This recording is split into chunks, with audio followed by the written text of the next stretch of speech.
Hello and welcome to the Overview and Scrutiny Management Committee. Can I ask members of the committee to introduce themselves, please? Councillor Uppal.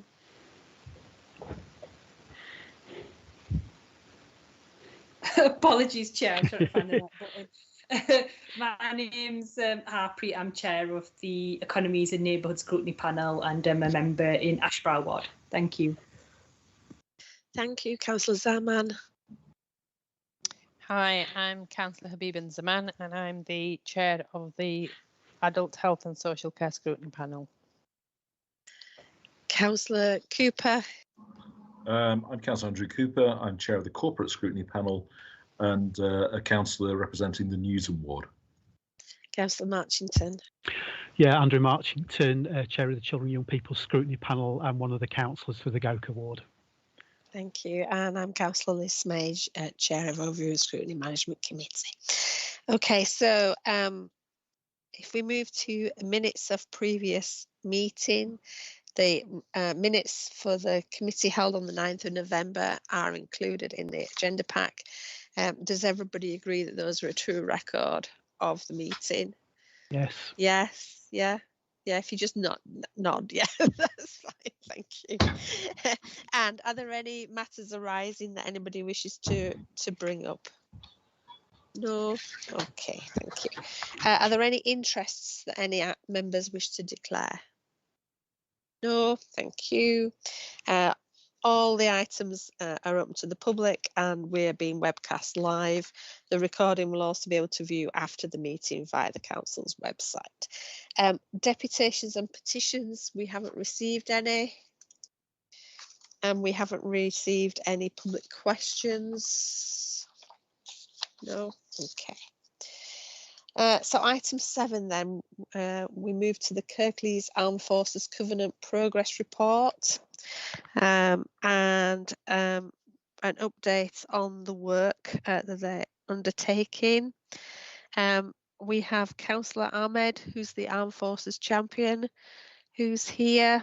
We've got Jim Dawes from the Armed Forces Partnership, Colin Cranswick from the Rifles Association, and Vina, who's the Democracy Manager. Vina, who's starting off? Is that Councillor Ahmed that's starting off, or is it yourself? I was going to start off. That's yes, fine, thank you. Yeah, I do have some slides which Sheila is kindly going to share, and I'll just talk through them briefly. Thank you.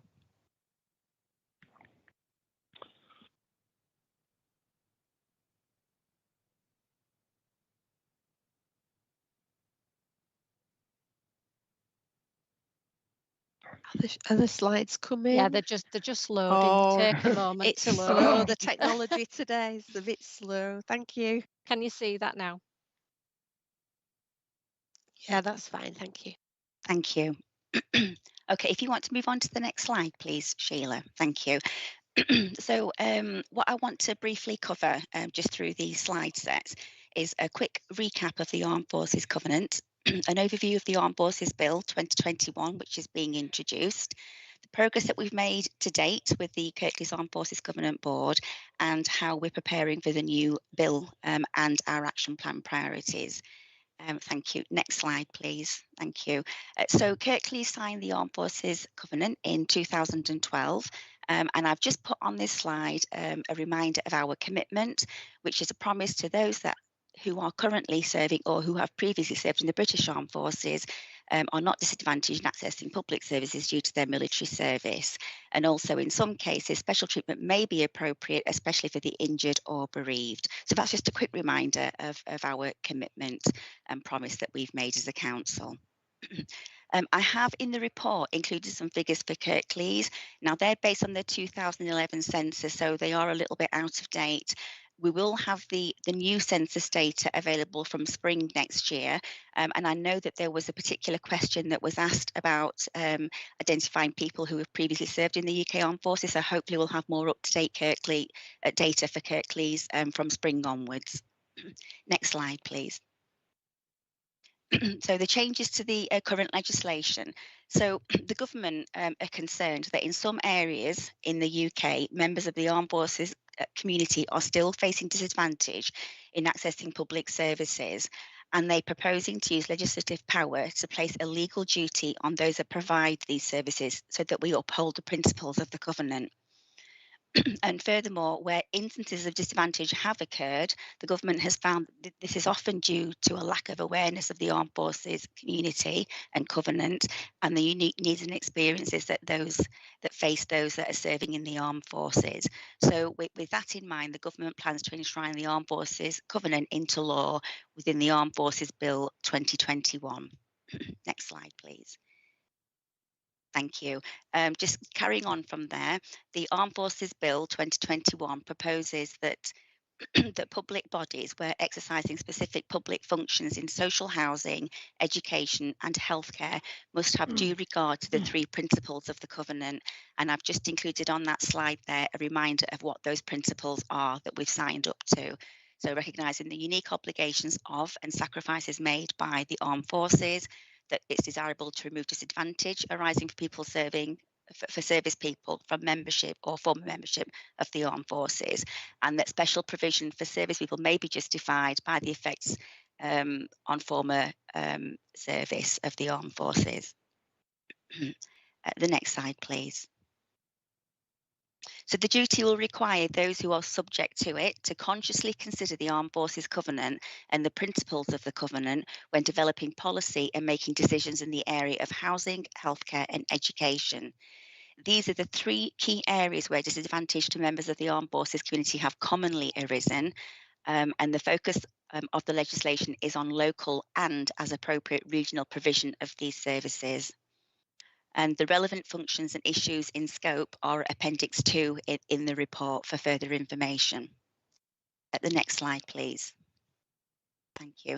I think it's important to highlight that the Covenant duty does not mandate specific public service delivery outcomes or advantageous treatment of the armed forces community. It requires that due consideration of the Covenant principles take place when exercising relevant functions. And the requirements for due regard, as I understand it, will be similar to other duties already in operation, such as the public sector equality duty. And as with those duties, the legislation will not define exactly how the requirements to have due regard can be met. So hopefully there'll be some more guidance coming forward soon. There will be some accompanying guidance produced, and that will include information to help public bodies better understand the principles of the Covenant and how service life can impact on members of the armed forces community and their ability to access public services. And we'll need to just be mindful of that and take it into account in decision making so that we're able to demonstrate due regard to the principles of the Covenant. The next slide, please. So just a little bit about how the Armed Forces Bill is currently progressing through Parliament. It has gained royal assent, and that was last week on the 15th of December. The Act introduces a statutory duty on certain public bodies to pay due regard to the principles of the Armed Forces Covenant when carrying out specific functions in the areas of housing, healthcare and education. The new duty doesn't come into force straight away. We're expecting it to come in for about mid-2022, but with no definitive date as yet. And there is work in progress on developing statutory guidance that will accompany the duty. And as yet, we don't know when we'll have that, but hopefully soon. And there will be further details on next steps, timelines and preparations for implementation early in the new year, as I understand it. So the next slide, please. So the legislation requires that public bodies consider the armed forces community when developing policy, procedures and making decisions in the specified policy areas, which I've said already are education, social housing and healthcare, and taking the three principles of due regard into consideration. And where instances of disadvantage have occurred, the government has found it's often been due to lack of awareness of the Armed Forces Covenant and the unique needs and experiences faced by those that are serving. So where key functions in health, education, social housing are commissioned externally, the Council will need to ensure that external providers are aware of the legislation changes and uphold the Council's commitment to the Covenant on their behalf. And the next slide, please. So just to highlight some progress that we've made through the Kirklees Armed Forces Covenant Board, and the full details are in the report, but I want to just pick out a couple of examples. So the Covenant Board itself, which is chaired by Councillor Ahmed, we spent quite a lot of put a lot of effort in the last couple of years to really extend the membership of the board, and it's currently really well represented by a range of organisations. We meet quarterly at the moment, and in that meeting we share good practice. We use it for networking, sharing information, and also to focus on developing our action plan. And the level of involvement in the board has grown over the last couple of years, and we have representatives from the council, the military charities, local third sector groups, locally based mental health support services, West Yorkshire Police, the CAB, and the Department of Work and Pension. So it's quite well represented.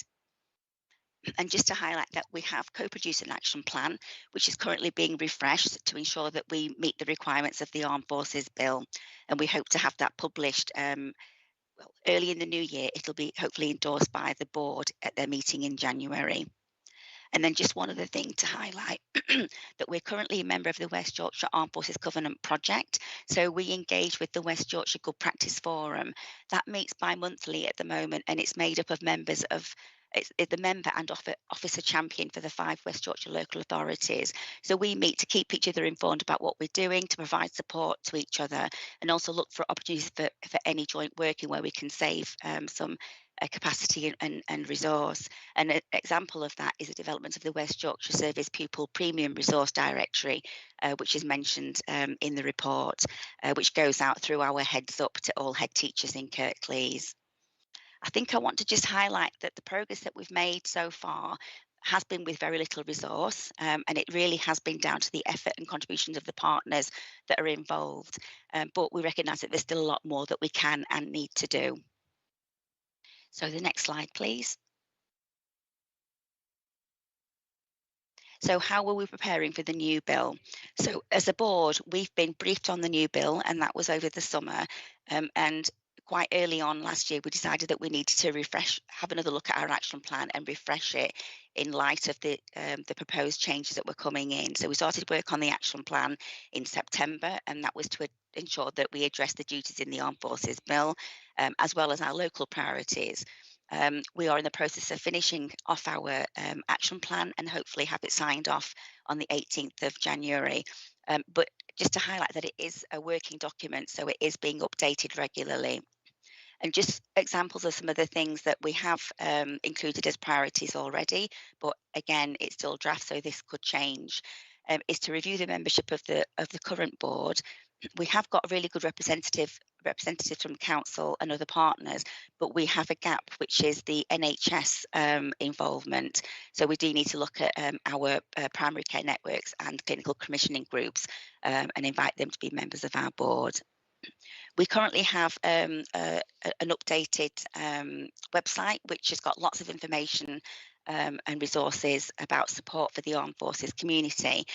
It does need updating, so we're just finalising the updates to that for early next year. We are adding an extra section around mental health and wellbeing and support. One of the things that we do need to look at there was producing offline resources. So we do want to produce a directory of support for services, partners, military charities, and also for colleagues in the council, and have copies available in key buildings throughout the district, so that information is more easily accessible and not just online. We have a priority around raising awareness. That is one of the key priorities of the new bill, is raising awareness amongst our council staff of the pledge and the covenant principles, and also the support available. I have done a briefing already for the customer service centre teams, but other service briefings still need to be arranged, and we'll start by prioritising housing, education and healthcare. And as part of those briefings, what we hope to do is identify service-specific armed forces champions that can act as the first port of call for inquiries. And that's to avoid people being passed around from pillar to post when they contact the council. As part of that, I'll also be briefing procurement services on the requirement for externally commissioned providers, so that they're aware of the legislation and we ensure that they uphold the council's commitment to the covenant. There is quite a lot of free training and masterclasses available, which we have promoted already, but we have got other e-learning, which I want to look at adding to my pod, and then promote to council staff and councillors to look at the document and do the e-learning. The next slide, please. So we want to identify opportunities for the armed forces community to influence policy and procedure in the specified policy areas.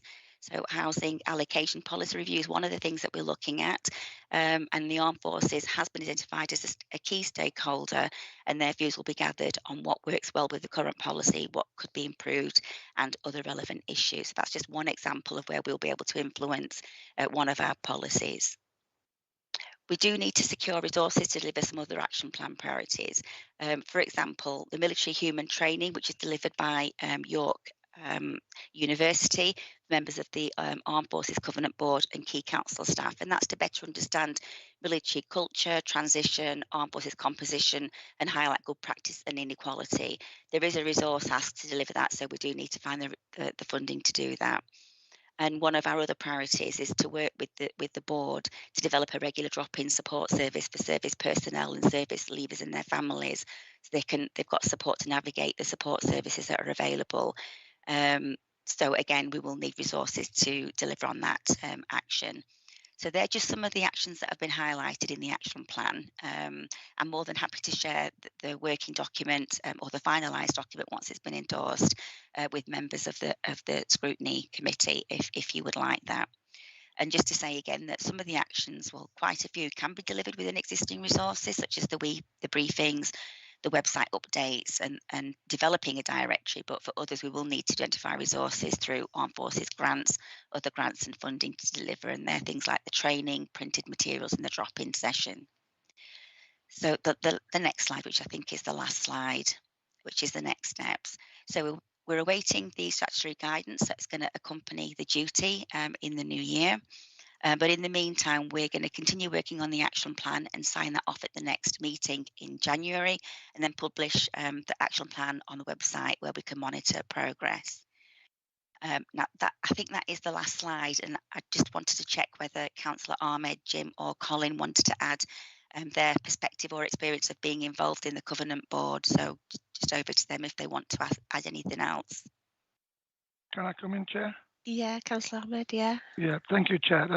Thank you for inviting us today as well, Chair, and members from the Overview and Scrutiny Management Committee.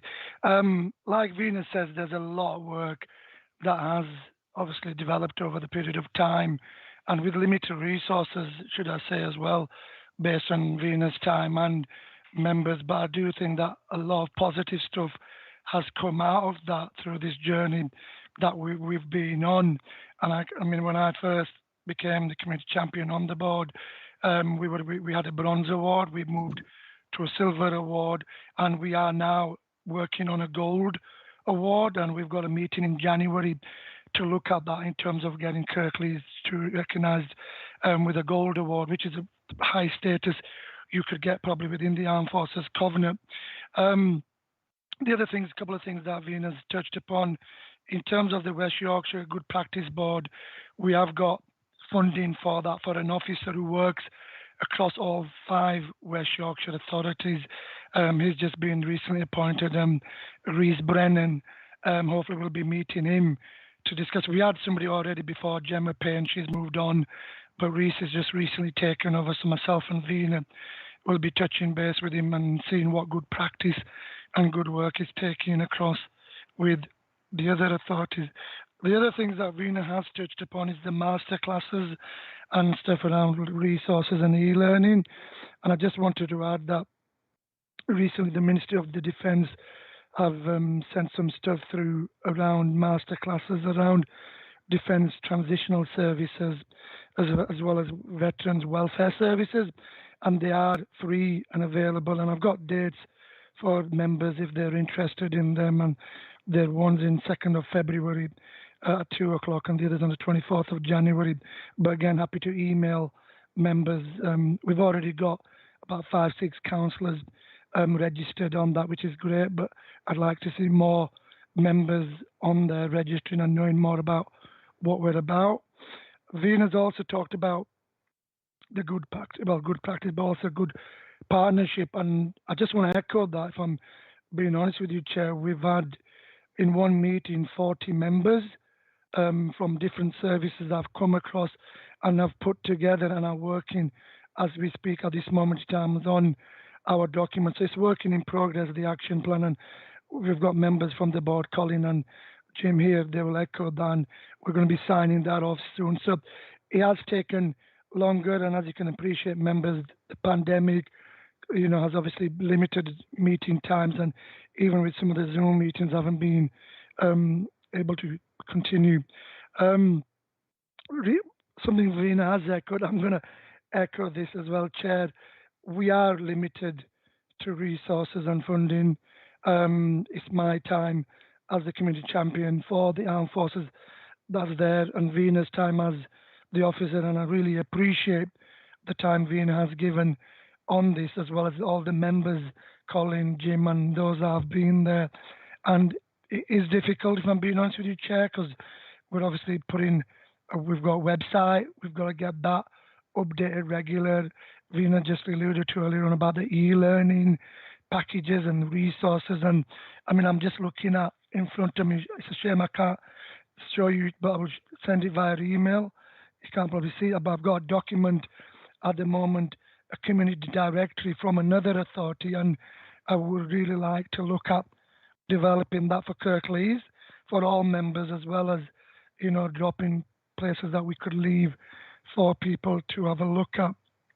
So there are gaps, and I think Veena's just mentioned that earlier on within the board, and that's around obviously the NHS and mental health, and we are working with partners within the NHS to get them on board. So, I mean, overall, Chair, I mean, we're still working on it with a good group of members on there, and whenever we can meet, it's a productive meeting. We've got a really good action plan. When you do get to see it, you will see quite a significant amount of work has been put in, but obviously we're now working with the bill that's coming in on board, and I recognise why that bill's come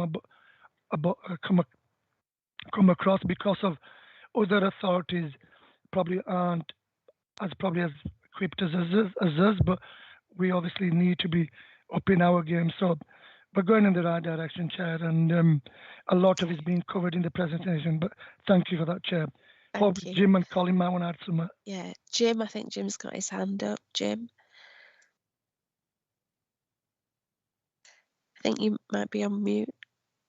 Oh, yeah. Yeah. Good afternoon, Chair. Thanks for inviting me to this meeting. I agree with what Masood and Veena have been saying, and I'd like to add my congratulations to both of them, doing a difficult job. Veena in particular, it's an add-on to her day job, and she's done a terrific job over the years that we've been there. And the Covenant is moving forward, but it's moving forward very slowly because of three things. First is we've got no money. We need a pot of money to move forward properly.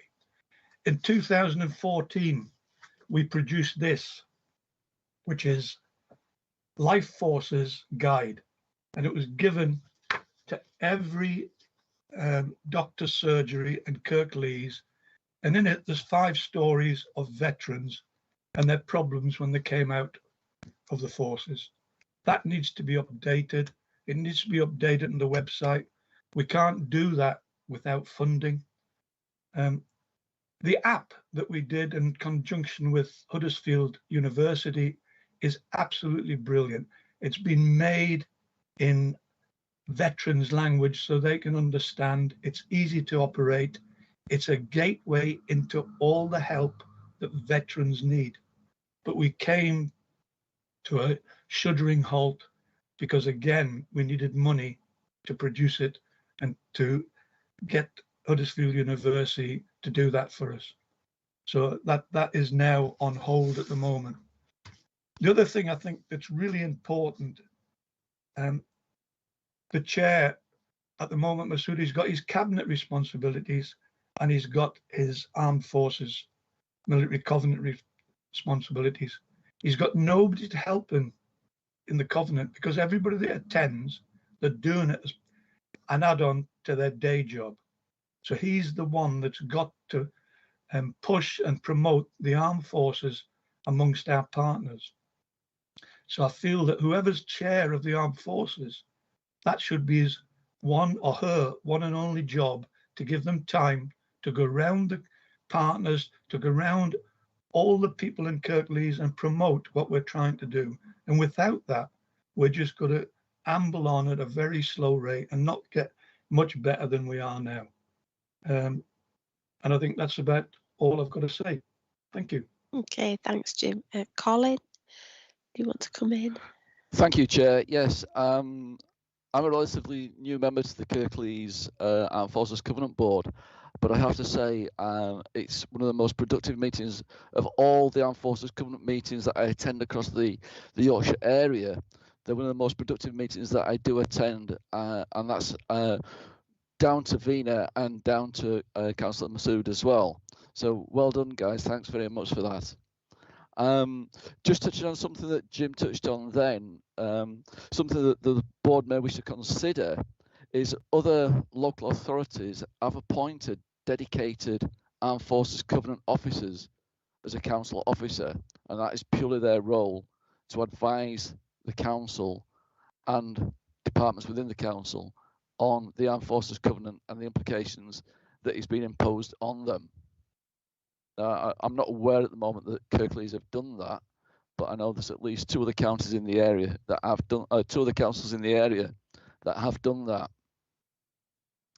The process, the things that have got going in place within Kirklees are all very good and very proactive, and dot a lot of the I's and cross a lot of the T's.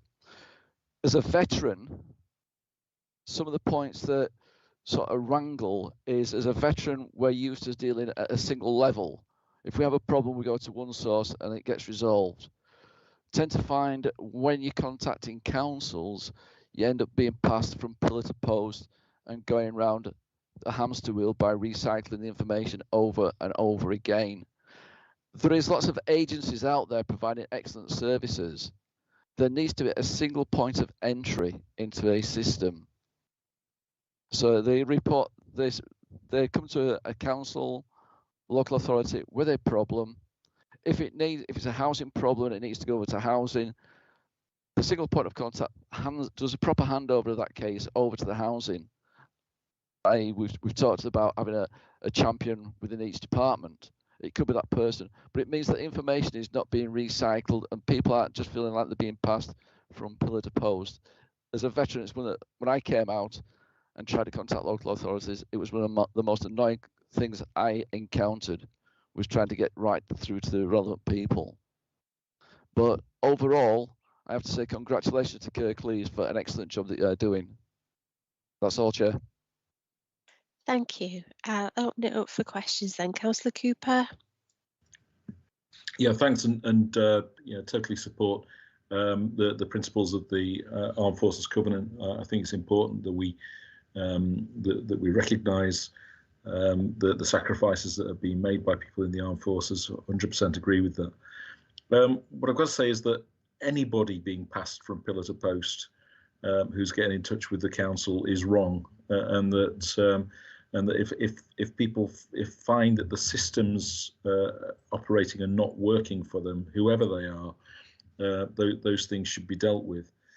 I think that one of the real problems we have in being able to respond effectively to the Armed Forces Covenant is about healthcare, it's about education, it is about housing. It's the fact that we spend less on healthcare than so many other countries. We're 6 out of 7 in the G7 in terms of healthcare spending. We're losing 10,000 council houses every year, and that's been going on for many years, which limits the social housing that's available because of the nonsensical right to buy policy.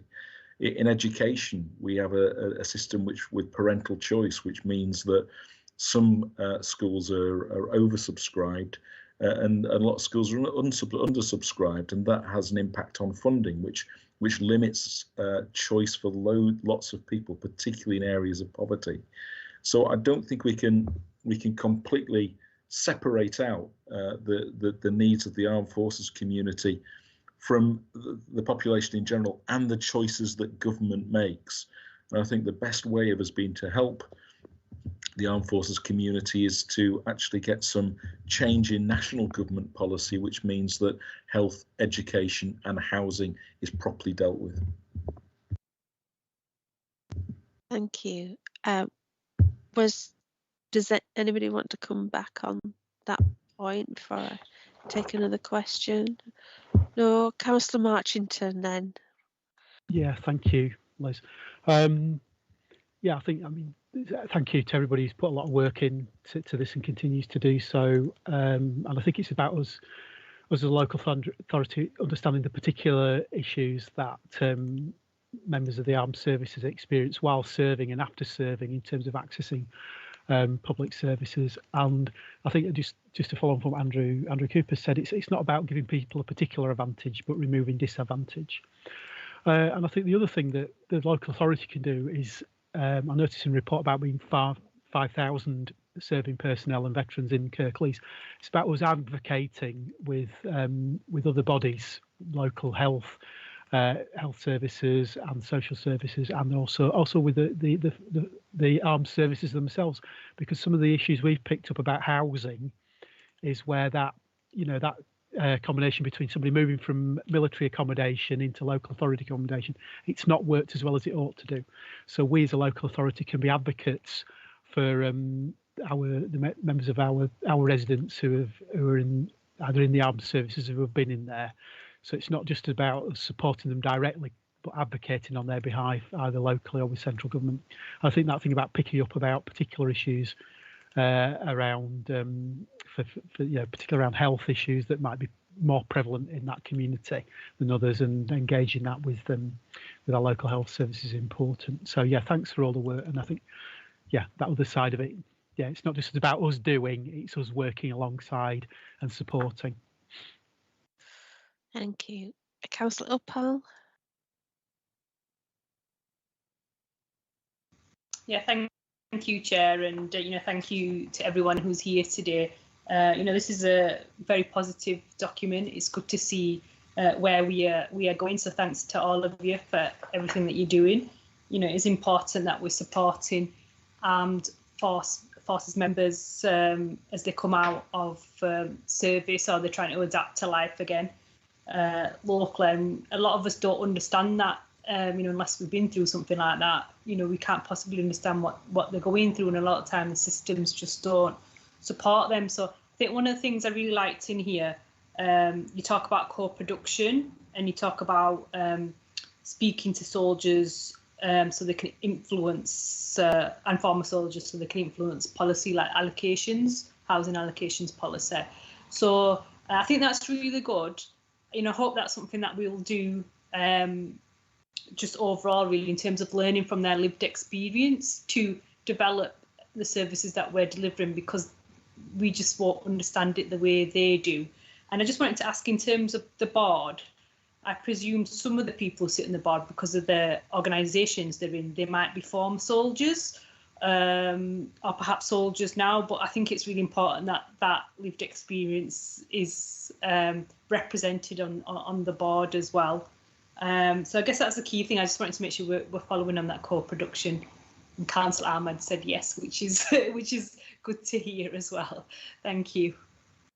Thank you. Councillor Zaman. Thank you, Chair. I just wanted to make a couple of points really, and thank Vina and the team for the detailed sort of presentation that you've given us this afternoon, and some of the excellent work that's carrying on with limited resources. And it's sad to hear that you've been passed from pillar to post, because that kind of like gives that understanding that if like professional people are experiencing that, then we need to look at how communities are going to be feeling. So that is a key thing that I think we need to kind of like take back to some of the services and really look at that why is that happening. It's quite good that you've got a life forces booklet which has been produced, and I'm assuming that is like updated regularly, because that is something again that takes a lot of time to update and keep that information relevant to the users. And it's really good and assuring to hear that that you're working towards the Gold Award. You know, that's absolutely fantastic. In terms of some of the feelings and reassurances, particularly around health issues, I'm wondering, Councillor Smage, if that is something that we can take up and ensure that they do get representation on that board, because I think that is key, particularly, you know, some of the trauma that these individuals, you know, have sort of experience working in that field. So if that is something that we can support them in and take that forward, I'd appreciate that. Thank you. Thank you. Yes, as one of my points I'd gotten about the CCG or the ICB local place committees is going to be put in place as of April, and how Swift were represented on there from a mental health perspective, and to have those discussions early. And yes, Vina, if you need us to help with those discussions, then I'm sure Councillor Zaman and myself can help with those.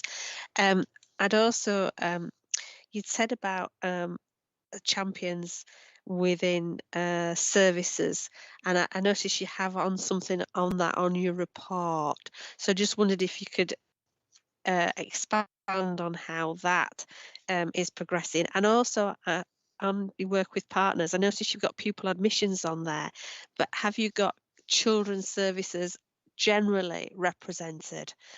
Is it just pupil admissions, or do they act on behalf of the whole of children's services on the board? Thank you. Who wants to pick up all these points then? First of all, Vina, do you want to come in first? I can. You might have to remind me of all the questions. So pupil admissions, we have an officer that attends from children's services, but with all the council reps that are involved from housing, public health, not only do they attend the meetings for a particular reason, but it's also about them taking what they learn about the armed forces through the work of the board back to their services. I'm not sure how effectively that's working, to be honest. And I would have thought that the reps that are on the board would need to be the armed forces champions. I think we just need to define that role a little bit better, to be honest. I mean, I try to brief services, but really what I would like to do is the members of the board from the different service areas, for them to be briefed, and then they do the briefings within their service with support from members of the board. The other questions? I think there was quite a lot of points, wasn't there? So Councillor Ahmed, did you want to come in? And Jim had his hand up as well on the various points that everybody's raised. Yeah. Yeah, I just wanted to, I've put some in the text as well, Chair. Thank you for that. We have got a rep from the school who's really, really good. And we've had somebody from the children's services as well in the past. We've not had them on a regular basis, but you're right, it's an area that does need looking at. And I think you also mentioned about the community champ reps. And I think those are from within the services that we have got, and those members that are on the board, for argument's sake, from housing, we've got a rep from housing who then will disseminate the information to his service area and so forth. So it's those areas that we've got a community champion in. Again, we need to be doing more work on that, and it's a work in progress. And like Vina alluded to in the beginning, is that we need to go to more of their meetings, or that rep needs to highlight that within his or her area. So that is something that we've put in our action plan, Chair. Okay, thanks. Jim, did you want to come in? Yes, thanks, Chair. Councillor Powell made some good points there about people don't understand what service people feel when they come out of the forces, and how difficult it is, because for a long time they've been told where to live, what to wear, where to shop, where to go to the doctors, where to go to the dentist, where to get all the sports activities, and all of a sudden they're thrown out into the big bad world. She also made the point as, are there any ex-service on the Covenant board? And they are, and I think both the chair and Vina will agree that those that attend regular are the ex-service personnel, and they're the ones that understand the problems that we've got. And yes, we should be promoting the armed forces to all our partners. We should be regularly briefing them. And the person that should be doing that is the chair of the board. But because he's been given this task as an add-on to his other activities, he just hasn't got time. And that's why I feel that the chair of the Armed Covenant should be standalone, to give him time, him or her time, to promote this to where we could really go with the finances, a regular officer to do the admin. The moon's our limit. Thank you, Chair.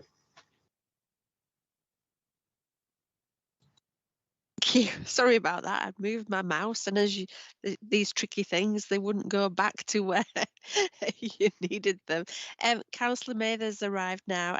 Thank you, Councillor Mather, for joining us today.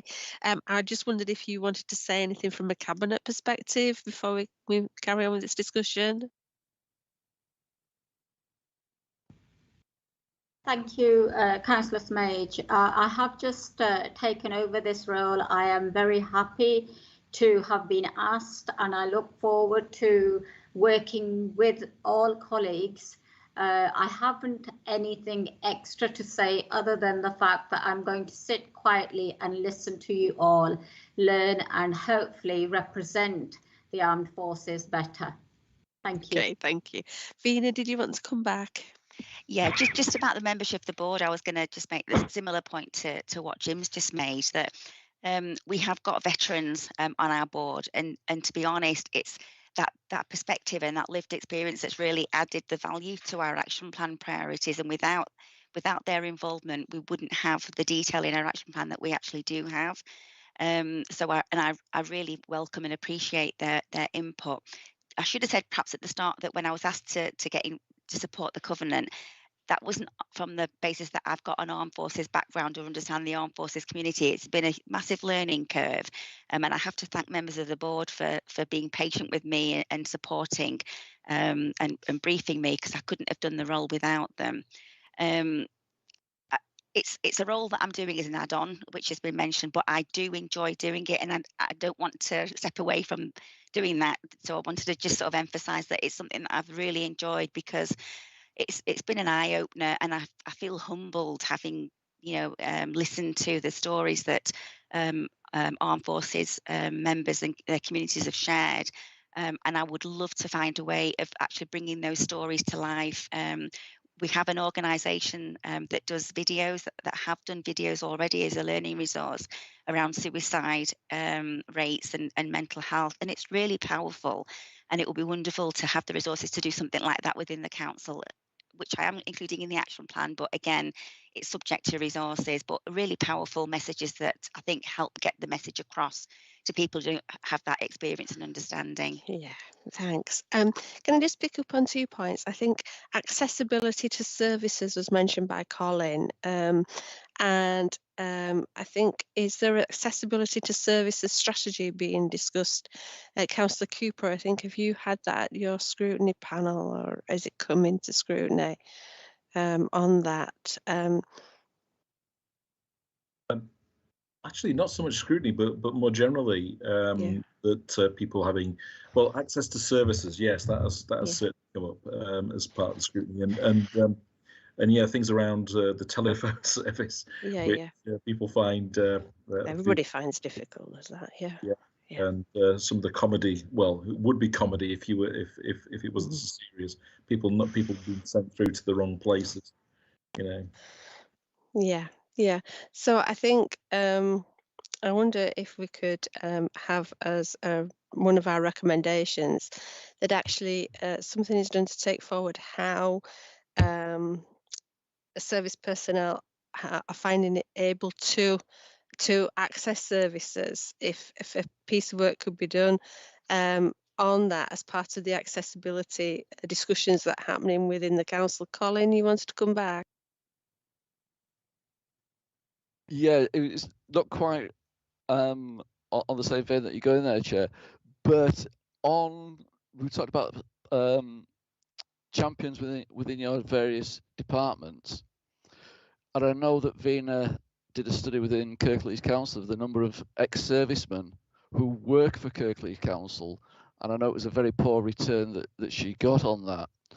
But it'd be surprised not just ex-servicemen. I would guarantee there's children of service personnel who grew up in a service environment that now work somewhere in the council. And these are the sort of people who make ideal champions within those departments, because they've got first-hand knowledge and they can relate to it. So they may not be in a position of authority within the department, but they can talk the same language as the people they're dealing with. And maybe that's something to look at as well. Yeah, Sorry, Jen. yeah, no, that's fine. That was my second point. That was actually my second point about the champions point, because I didn't think we'd explored that as well. So it's how that's being taken forward. Vina, what sort of discussions are you having about that, and how can that go forward? Thank you. Not many, to be honest, Councillor Smage. It is something that we do need to look at doing. But I love the idea of having, members of council staff who have experience with the armed forces being those champions. So if that's something that we can look at again, it's been a while, but I did put a message out on intranet some time ago asking, any reservists or ex-forces staff to make themselves known to me, to get involved in the board. And I had 3 people that came forward, but I'm sure we've got much more than that working for Kirklees. So I can look at doing something like that again and maybe actively involving them to be those champions in different services. I think that's a really good suggestion. Jim, did you want to come back? Yes, Chair, it's just a point that Colin made about the language that we ex-service people talk. It is different from everybody else, and it takes an ex-service personnel to understand another one. And again, when we're going around the different departments, it would be important that it was an ex-service personnel trying to engage other ex-service personnel to join the covenant and to become the champion of their department, and that would help in a big way. Thank you. Thank you. Councillor Mather, and I realise you just, as you said, you've just taken over this area of responsibility, so I don't want to put you too much on the spot, but a point has been made about resourcing this work, especially in the light of the legislation changes. And I'm wondering, is Cabinet looking at how this work can be taken forward within the council and with partners, and how that work can be undertaken within resources, or whether it needs extra resources? Councillor Mather? Thank you, Councillor Smage. Of course, resources aren't only in terms of finances. The resources are finding like-minded people. It's all about awareness. It's making sure people care enough to engage. And we're on a journey, and hopefully we're on that journey together. And if resources become an issue, we will look into this. At the present, our biggest resource is Vina, and all of us pulling in the same direction, making sure that we are inclusive, we engage with our armed force community. And this is a start of a journey, and I hope to improve services to the armed forces. That's all I can say at the moment, Councillor Smage. Okay, thank you. Does anybody have any other points that they wish to raise under this item? No. Okay, can I thank you all for coming today to discuss this very important area of work, which is supported by all of us. And I wonder if we could, as part of our recommendations then, look at how the champions are going to be taken forward. If that could be, we could have some more information on that, and also if we could ask Cabinet to look at how the work can be resourced to ensure that there is support there for everybody who's involved, in order to ensure that the legislation, the work for the legislation, is carried out, and to build on the important work that has already been undertaken by members of the board. I think that would be very helpful for everybody. And Vina will pick up the point about the CCG and the Mental Health Trust. Thank you. Thank you. And thank Okay. you for the opportunity. Thank you. Okay. Thank you ever so much for coming, everybody. Thank you. Bye. Thank you. Bye. Thank you, Chair. Goodbye. Merry Christmas to everybody. Merry Christmas. Okay, then. So we move then now to the Local Government Association Corporate Peer Challenge Progress Report. Andy, is this yourself that's going to be introducing this? It is. Thank you, Chair. Thank you. I'll start us off. So hello everybody. Just to remind you, my name is Andy Simcox. I'm the Service Director for Strategy and Innovation in the Council, which includes a number of corporate services, including policy, partnerships and corporate planning, through which this report has come today. I've also got with us on the line Michelle Hope, who is Programme Manager within that service, who has done all of the hard work to pull this together, working with colleagues across a number of services. And we do have apologies from my boss, Rachel Spencer-Henshaw, who couldn't make it today. So that's why you've got Michelle and I. In the past, you would have also had Kate McNicholas, who was the Head of Service for Policy, Partnerships and Corporate Planning, but has recently left and joined Calderdale, which is our sad loss.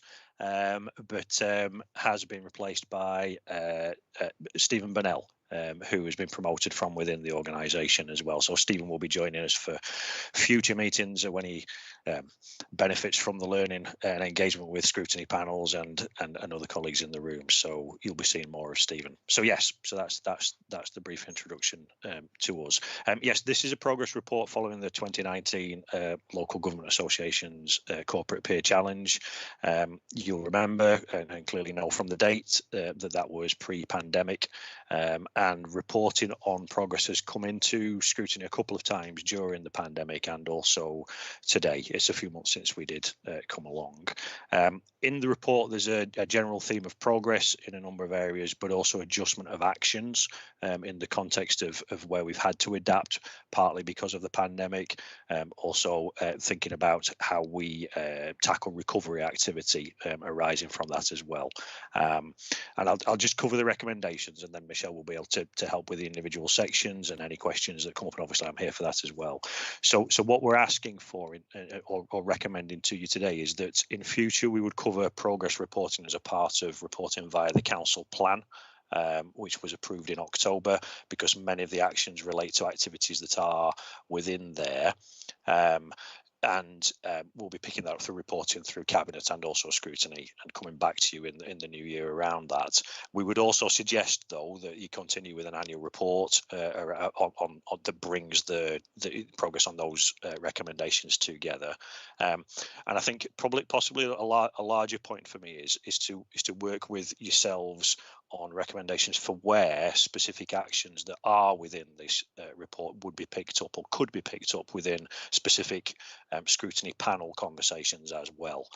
Because if we do that, then what you will have is the opportunity for bringing the specific councillors, as well as the officers that lead on the individual action areas, to come forward for in-depth conversations about the areas that they cover. Because with the best will in the world, Michelle and I are going to attempt to cover those today, but you will get, I guess, greater value out of some of the conversations with individuals in those service areas as well, which we had an informal conversation related to one of the recommendations earlier, and you would expect to get that, I guess, for each of those actions going forward. And we can help with suggestions for which panels to pick up, which activities as we're talking, if that is helpful as well. So Michelle, I don't know whether you want to add anything else in overview. No, that's great. I was just going to say I can go through, give you a very quick and general overview of each of the recommendations. I can either go through it all and you can stop for questions at the end, or you can ask questions as I go through it. It's absolutely fine and up to you. Would you prefer me to pause after each recommendation, or would you like me to just rattle through? And So I think we will have read the report, okay. So I think if you just want to briefly go through each one, and then I'll open it up for questions, okay, because I think could be some questions. Of course, Okay. that's absolutely fine. Okay, so the first recommendation is around crafting our story and communications.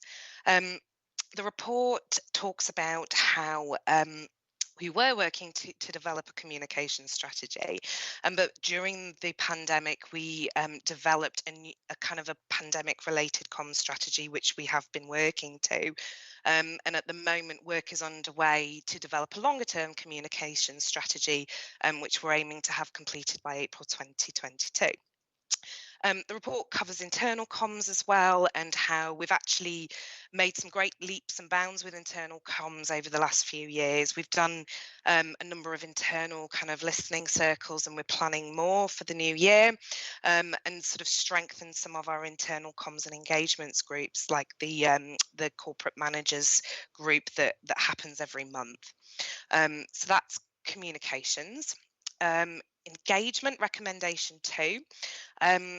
The report covers the fact that place standard engagement activity has continued throughout the pandemic, and continues to be the main way in which we understand resident voices in order to shape our services.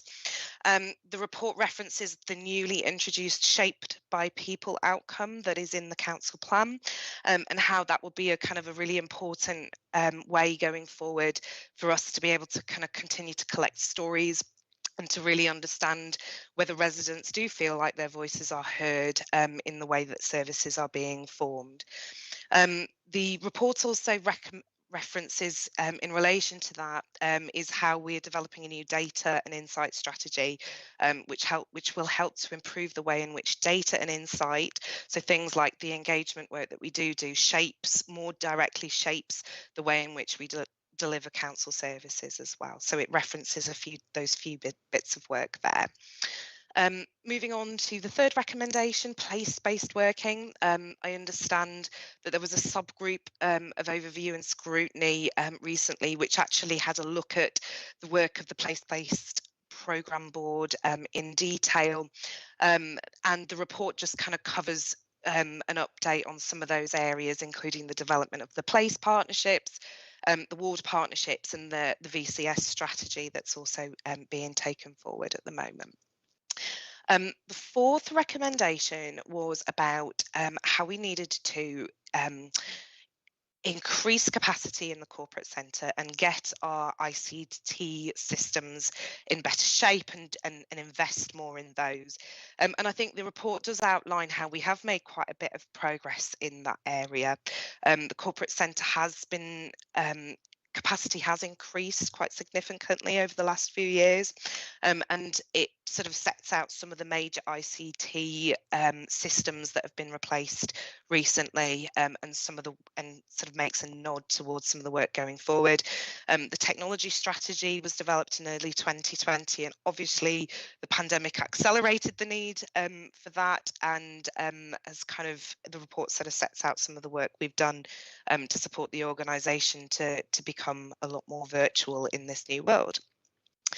The fifth recommendation was about bringing the Almo back into the council, so Kirklees neighbourhood housing, which we have successfully done earlier this year in April 2021, and now that operates as Kirklees homes and neighbourhoods from within the council. And as the LGA report recommended, that now has kind of helped to also increase that kind of corporate centre capacity, which it referenced.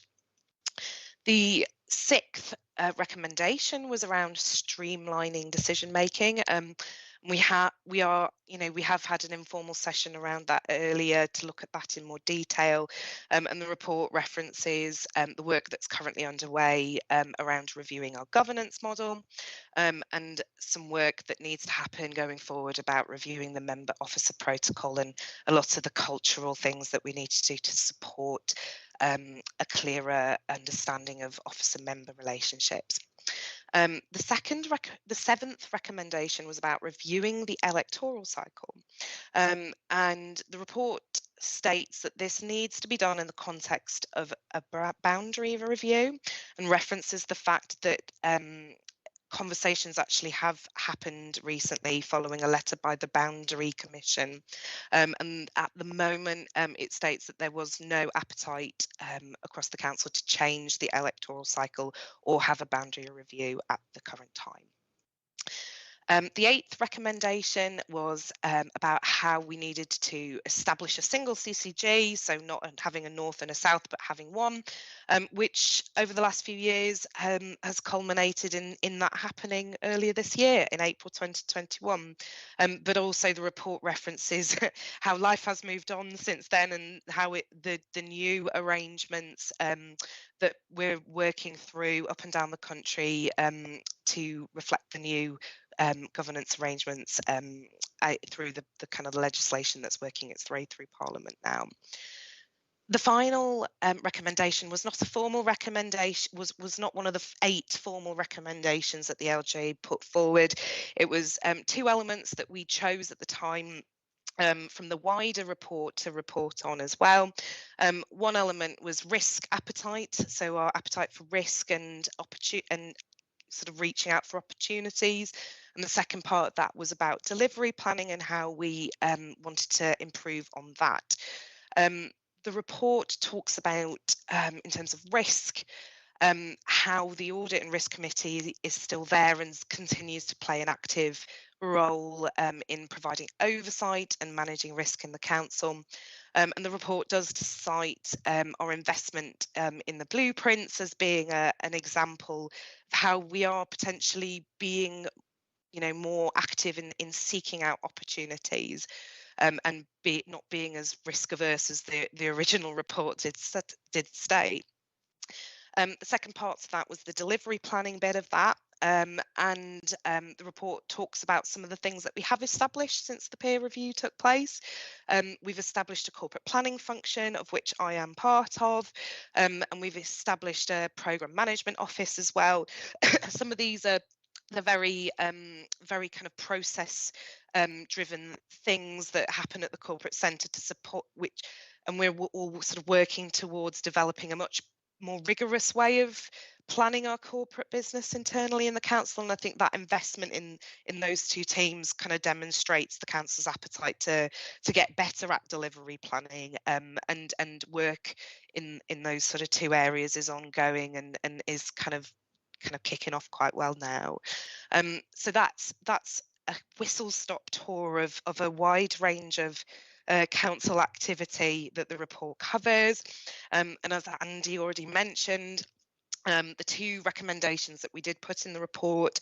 First one was quite a lot of the things in there are going to be covered off in that those actions and deliverables in the council plan that was approved in October. So there is a lot of cross-referencing there, and then again for you to discuss which particular elements of that report would be you are most interested in maybe formalising as part of your broader scrutiny work programme, where we can have more detailed discussions with the relevant officers in terms of specific progress against some of those things, so some of which already obviously are in sight of your programme anyway, but I'll leave that to you.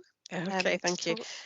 Yeah, thank you. And we have been waiting for this part for a little while, I think, which is why some things have moved on a little bit, I think, since it was first due to come to management committee. But there's been a few other things happening in the meantime. Yeah. Councillor Cooper. You're on mute, Councillor Cooper. First one today. Sorry about that. So thank you for that, and thank you for the report. It's much appreciated. The item 6 about what was this about? About the about streamlining decision making and greater clarity of the roles and responsibilities of members and officers. I just remind members of what was said actually in the peer review, which prompted this, and it said the cabinet and senior leadership team work well together. However, sharper delineation of roles between cabinet members and senior officers needs to be articulated, as there is some confusion between the roles of members and officers. Members should develop policy and officers should implement and deliver it. And many of us thought, well, isn't that actually quite obvious? But somehow or other, it was necessary to do something about it. And so, looking at this, I see what you're saying about what officers have been doing to address that. What I'm not seeing is what cabinet members are doing to address this. I'm not, and there is nobody from the cabinet here. I thought Councillor Mather might have stayed on for this item, but left. I was surprised. I thought she was going to come and talk to us about it, but also disappointed. And I think we really do need to get an appreciation from cabinet members that they have heard, understood, and are acting on the basis of what the peer review said, because it was criticism basically saying that we were officer-led in quite a lot of areas. That was what it was saying between the lines. Another thing on the risk appetite stuff, I mean, I really do know what you've said about the blueprint and things like that, but what I don't see is something which shows that risk appetite and taking opportunities is something that is ingrained within the officer corps. You've given the examples of the blueprint, you've given the examples of some of these projects which are coming along, but what I'm not seeing is something which shows how on a systematic basis the council is looking at opportunities. I mean, for instance, just recently we did not succeed or did not apply for the sustainable warmth competition funding from government. 3 other councils in West Yorkshire did, but we didn't, and I'm just wondering whether we're on the ball with these things. A last thing, it says in the report there was no appetite for the electoral cycle to be reviewed. Yes, there was. I wanted the electoral cycle to be reviewed. I thought we could have elections every 4 years, like government, like parish councils, like so many other bodies. And I think it would be good for the council to actually make an event of elections rather than have them every year to get the faithful out, rather than actually make them an event about people's local area that they can see a real importance to. I think we actually might get turnout up if we had 4 elections every 4 years instead of practically every year there. So those are my thoughts, and really the absence of a cabinet member to discuss this is very worrying. So, Councillor Cooper, can I suggest that when Councillor Pandor comes to see us about his priorities, that some of these questions he could be asked to address? Because I think some of them are definitely for a cabinet member to address, and some are for officers to address. So, Andy and Michelle, do you want to come back on points? Yes, I will do, and thank you for that first answer to the first question. And noted. I think I'll also discuss with colleagues clearly, because obviously I hear what you're saying and understand the importance of that, and the part that's been made a couple of times today around which I totally understand and support. You know, who decides and who informs and who advises and therefore who represents. I think is something that I'm very clear about as an officer. So very much heard. In terms of risk appetite, yeah, again, thank you for the points and the feedback on there, Councillor Cooper. I think, and I've heard you make the point about opportunities a couple of times as well. I totally agree with you. Actually, I think that is something that we should be looking to catalogue and look at how that informs our ambition and our decision making and the decisions that go into recommendations for decision that go in. I wonder if what the council's approach to risk management and appetite is something that could be considered through the corporate panel or through the corporate governance and audit committee. And it's certainly something which I'm happy to talk about with Julie Muscroft and Eamon Croston if that would be helpful for that. Okay, thumbs up. And then in terms of the electoral cycle, well, yes, again noted. Thank you for that. I didn't know, and I see the report talks about that coming through leading members, and clearly it's a councillor thing for comment rather than an officer thing for comment. But yes, thank you for noting that. Okay, thank you. Councillor Uppal. Thank you, Chair, and thanks, Michelle and Andy, for your presentation and for the report as well. Appreciate that. I mean, firstly, I just want to agree with Andrew on the electoral cycle, you know, and obviously just a slight mistake in the report. You know, I certainly agree with him in terms of 4-year cycle. I think there's a majority out there that don't agree with it, absolutely, but we're in the minority probably, Andrew, but I totally agree. I think we spend far too much time year after year doing this when we could be governing a little bit more, frankly. But there you go, just making that point in agreement with my Green colleague. Just on some of the other points, just want to say on the, I think the first recommendation about crafting and telling your story externally and internally. I mean, one thing I will say is I think we have seen an improvement in comms around COVID. I think the way some of the comms that have gone on are that simple, very clear, easy to understand for councils, for staff, as well as for residents. So I think that type of communication, it's good to see, and it's repeating those clear messages again and again as well, which I've really liked. I think obviously there's been the stuff online, but the stuff that we do on the ground is just as important, I think. And in terms of developing those long-term sustainable relationships with our residents, we have to do some of that stuff on the ground. And clearly you are doing some of that stuff with the community champions. But I think it's important that that doesn't get left out with all the stuff that we're doing around digital, which is also important. This is also important just in terms of the more longer term issues we have about trust with citizens and with our institutions. So it's important that we get that right. I think we do need to do a better job as councillors telling the good stories. There are some good stories out there, even though councillors at the moment basically get beaten up for everything because we don't have enough. There's issues, but there is important that we really tell those good stories where they are. I just wanted to make a point on the recovery listening circles. I think you made a point about flexibility of roles, and there were some comments about making sure that there was some flexibility for our frontline staff. And we know a lot of our frontline staff, they're not always the best paid, honestly, and they were the ones doing the work on the front line during COVID response as well. And it's important that we do build in that flexibility. I really hope that's something that is being looked at seriously. And I just wanted to mention the place standard engagement work.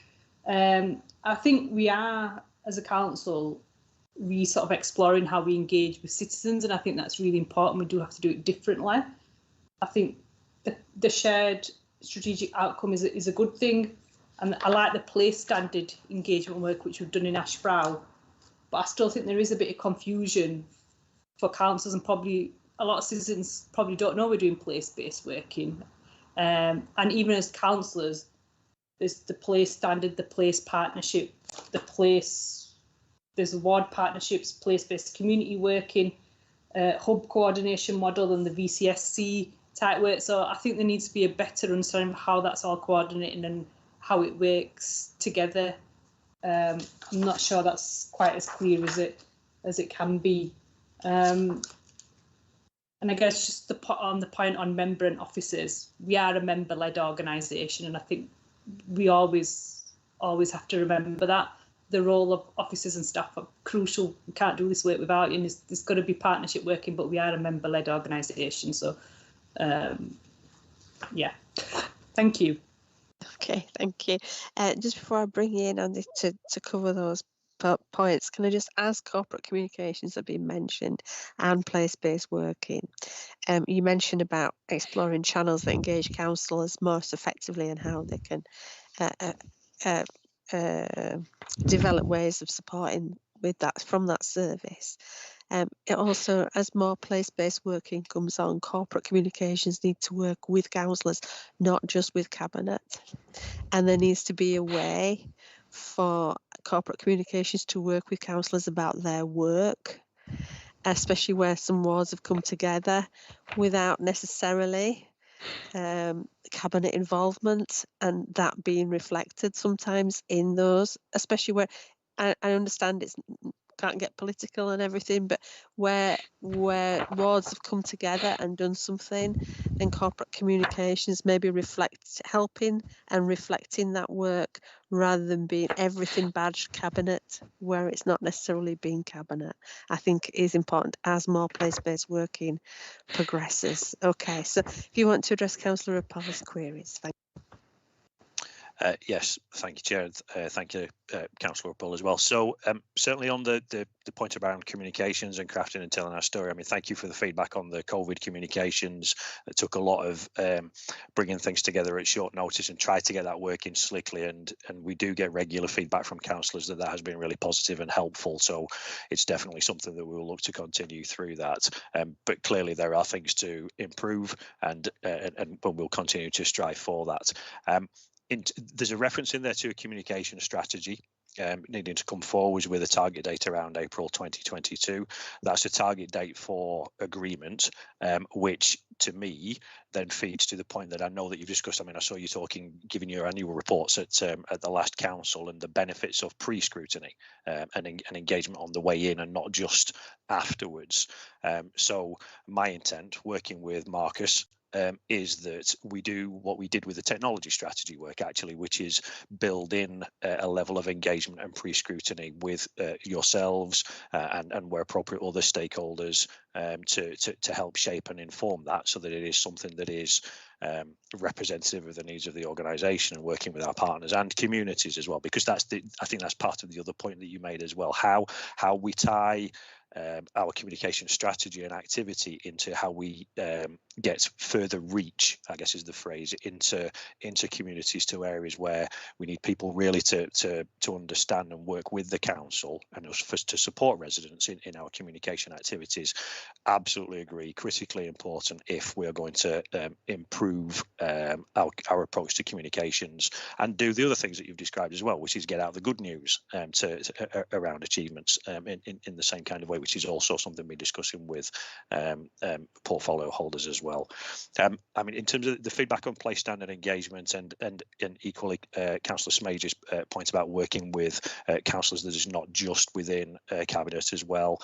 Again, yes, we absolutely need to build that both into our communication strategy work, so it isn't just about cabinet, but equally we need to perhaps think about where we're at on place-based working now, how clear that is, how transparent that is, how easy to communicate it is or not. You know, there's clearly further work for us to do. So I will definitely take that away and talk about that with other colleagues. I was just going to ask Michelle. I mean, I think Michelle was involved in the listening circle activity, so she may be able to give something a little more practical and tangible about that, perhaps. Yeah, and the your specific reference to the flexibility for frontline staff. I know, for example, I know that Deborah Lucas, Head of People Services, has picked that up, and we are. Because I was involved in the development of the listening circles, I'm working with various council services to try and pick up the recommendations that came out from that, be it things to do with technology, with assets. Assets is a big thing at the moment, but very specifically for the frontline staff, because I mean we are implementing a new hybrid way of working as a longer term way of working for the council following the pandemic. But the frontline question is really important, and it's something that keeps coming up again and again in conversations with all sorts of staff. So I know that some work has actually been commissioned to develop a better understanding of the different sorts of frontline staff that we do have working for us, because there is a difference between somebody who's working from a depot or a social care, somebody working in social care. So we're working to try and understand the different types of frontline employees that we do have, what flexibility does mean to them, because if we're allowing staff who are sitting behind the computer day to day more flexibility, how can we do that and replicate that for the front line, and as well as looking at working office like where they work and the conditions that they're working in, what can we do to improve and modernise working practices for our frontline staff as well as our office-based staff. So I know that work is definitely underway and has been directly informed by that engagement that we did, and again we're looking at replicating those conversations again in the new year, and perhaps again towards the end of next year as well, because it was really popular, really lots of staff attended, and it was a really effective way of kind of getting under the skin of what staff are feeling at the moment. So yeah, that work will continue. Thank you. And the point about ward partnerships and place-based working and place-based community working and hubs and things like this, actually being clear what is what. I think Councillor Poe was making that point as well. And certainly the hubs, far more councillor involvement needs to be as part of the setup of those hubs. I think if we've got deciding on priorities for areas, but no discussions with councillors on those priorities by the looks of this report. Councillor Marchington.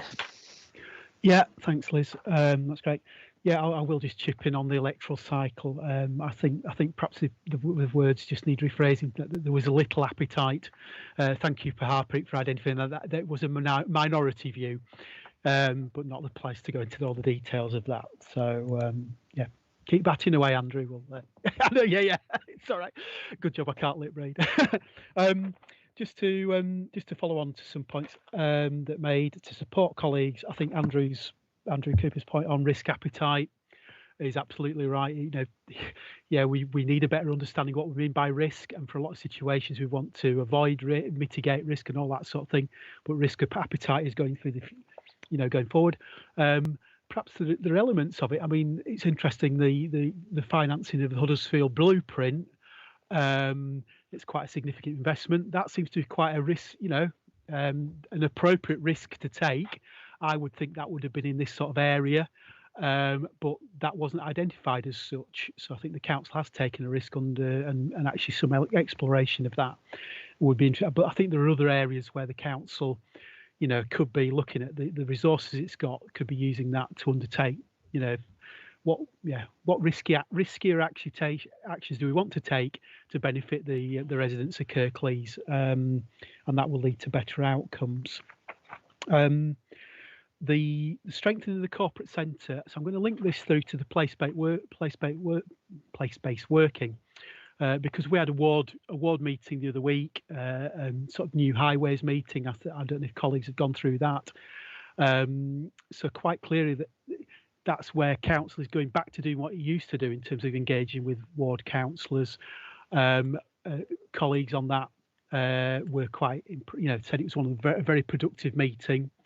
But it's got, it needs supporting from the corporate centre to do that and understanding that. So if that is the way forward, if that's that's brilliant.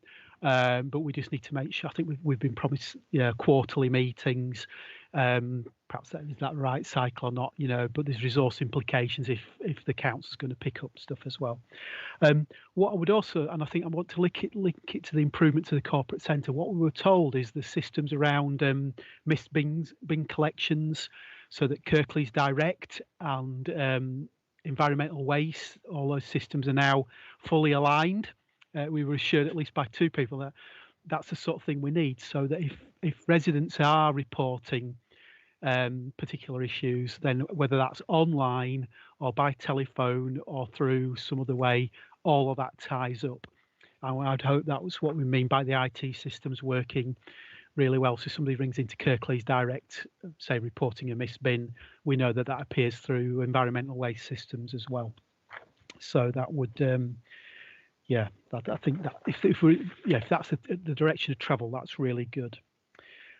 Just to pick up on Andrew's point about the streamlining the decision making, I want to say, in the area I scrutinise, children and young people services, and did at the last council said really positive things about corporate parenting board. Ofsted, for right or wrong, recognise we've got a really understanding what being a corporate parent means. So I think that's a really good example of where decision making has improved in the last 4 to 5 years. You've got a cabinet member who's leading that, chairs the committee and includes partners around that. I think that's a really good example. I'd like to see that happening elsewhere in the council. Yeah, a little disappointed. Just very high praise for yourselves and the officers who are working this. It's a little disappointing we haven't got a cabinet member here this afternoon, and Andrew's already said that, and I think a few of us would do as well. The last point I want to raise, and I know we've got an ad hoc, is about the ALMO, and I know we've got an ad hoc scrutiny on this. I think that's a watching brief. So the what came through LGAP was a very narrow thing about prioritising the decision.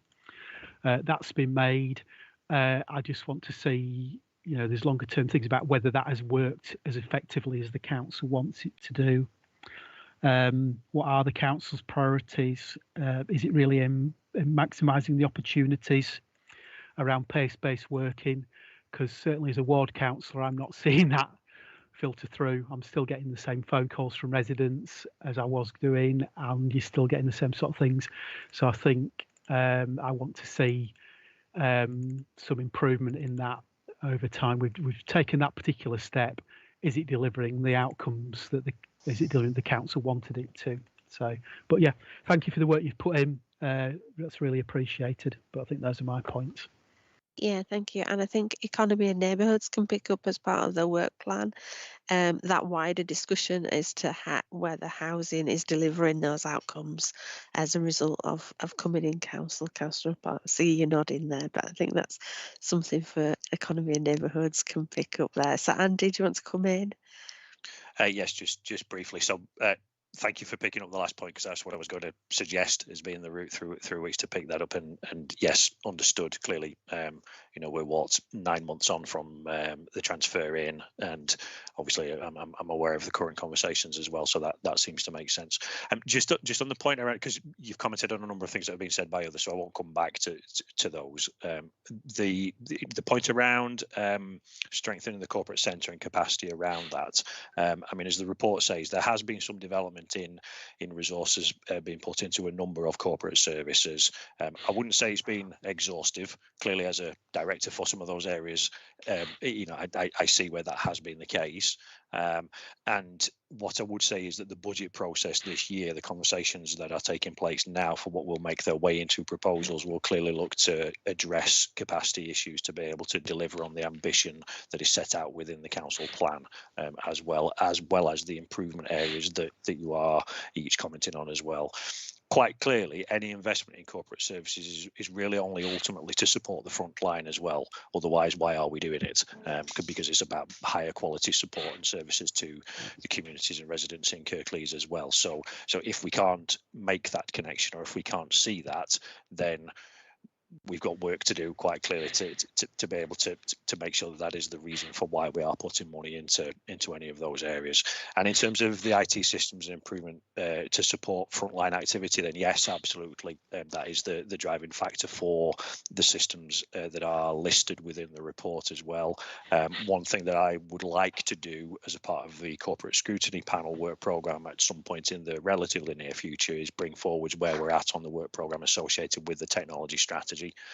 So that you can see what activity is underway and how that connects to those longer term ambitions as well, that should therefore tie up to those priorities in the council plan as you've described. So yeah, thank you. Okay, thank you. Councillor Zaman. Thank you, Liz. Much discussion's already taken place about the strategy, but just a couple of points really. In terms of colleagues, that we do need to be shouting from the rooftops about our achievements, and particularly the cross-party, and involving more of the backbenchers really, because otherwise we're not sort of fully engaging them in the process, and also particularly where it's work within certain wards, if that communication can be better, I'd appreciate that. In terms of the player standard engagement, again, in terms of engaging with the voluntary sector and the support for the infrastructures, can we kind of look at engaging with wider communities, and particularly minority communities that we call sort of hard to engage and not the usual sort of suspects? Because again, I keep on bringing this up time and time again, but again, when we're out there in communities and working with the third sectors, we seem to be including the same people. So it's like we're not getting the true views from the communities. In terms of strengthening the capacity, again, if we can look at more sort of peer support with councillors and sort of communities, I'd appreciate that, particularly around some of the things that you've highlighted, like health and well-being of people and being an inclusive employer of choice and so on. So if we can include councillors from across the board on that'd be something that I'd look at and look at supporting as well. Thank you. Thank you. Andy, did you want to come back? Yeah, just very briefly again. So yeah, again noted and agree on the points around the describing the good things that have been delivered. I think that's important in terms of the communications activity. And Councillor Zamani, you made a point about engaging better with wider communities, those who are harder to reach as a part of the place standard activity. And yes, again, totally agree. And again, connected back to the communications activity. I think one of the things that we've seen in Kirklees over the last few months is when you look at the testing and vaccinations activity, where that started and then where we adjusted to try to get greater reach into different parts of the community, you really see the benefit, don't you, of getting into communities and working more closely with community leaders and going to people and finding out what would help them or how to meet their needs in line with what we're trying to achieve as well. And I think there's a lot of learning from that, isn't there? I've seen that in examples published in like the local government publications for where that's happened successfully in other parts of the country as well, and almost trying to propagate that as good practice. So yes, it's applicable beyond testing and vaccinations. Quite clearly, it's applicable to everything. So thank you for that. And again, noted around your point around support for councillors and communities, particularly on the health and wellbeing agenda point. Thank you. Thank you. And on the health side of things, I know recommendation 8, they've things have changed on the health front and are changing on the health front as well. But the essence of that first paragraph about improving strategic planning and commissioning across all of Kirklees to improve health and wellbeing outcomes for residents, as well as supporting a shared clinical and political dialogue for the residents and for the benefit of residents and patients. The essence of that, I don't think, should be lost in all of the discussions that are happening currently about how health is going to be going forward, and health and social care, so that it is a whole system, and that the essence of that paragraph is kept within those discussions, I think would be quite helpful. Andy? Yes, couldn't agree more, because we're local government, aren't we? So our interest is certainly in that aspect of the whole system. So if we were to lose that, then we just have a bigger problem. So yes, yeah. Noted. Absolutely. Okay, are there any more points that anybody wishes to raise? No. So can I suggest therefore that this is the last time that a summary report comes to management committee, and that the various items are taken up by the different panels, because there are work streams that are currently or will be looked at by panels, and some of them actually, one of them in particular, will come to management committee as well. So can we agree that this will be the last time the summary report comes to committee? But I would like, as chair, to keep an overview of what's happening across all of those recommendations informally. Okay, does everybody agree with that then, that the detailed work streams go to the panels? Yeah. Thank you. Right then, thank you both for attending the meeting. And I'll just quickly move on to item 9. If you want to leave, please, please do so. Thank you.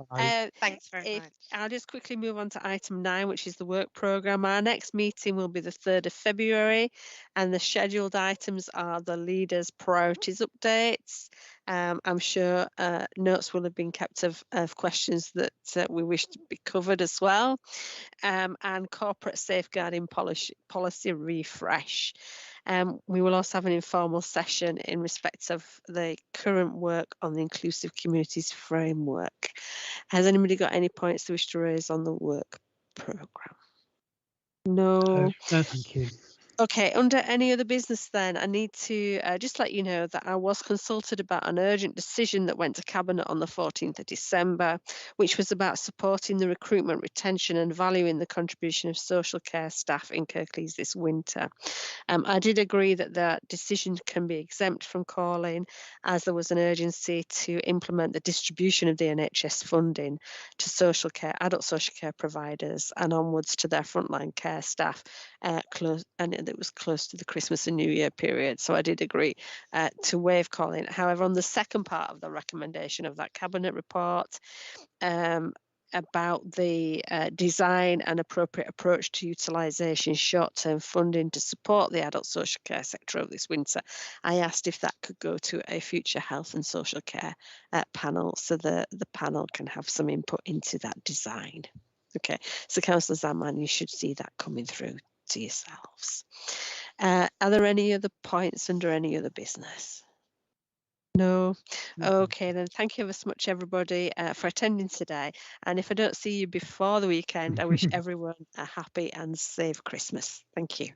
Thank you. You too. Thank you. Take care.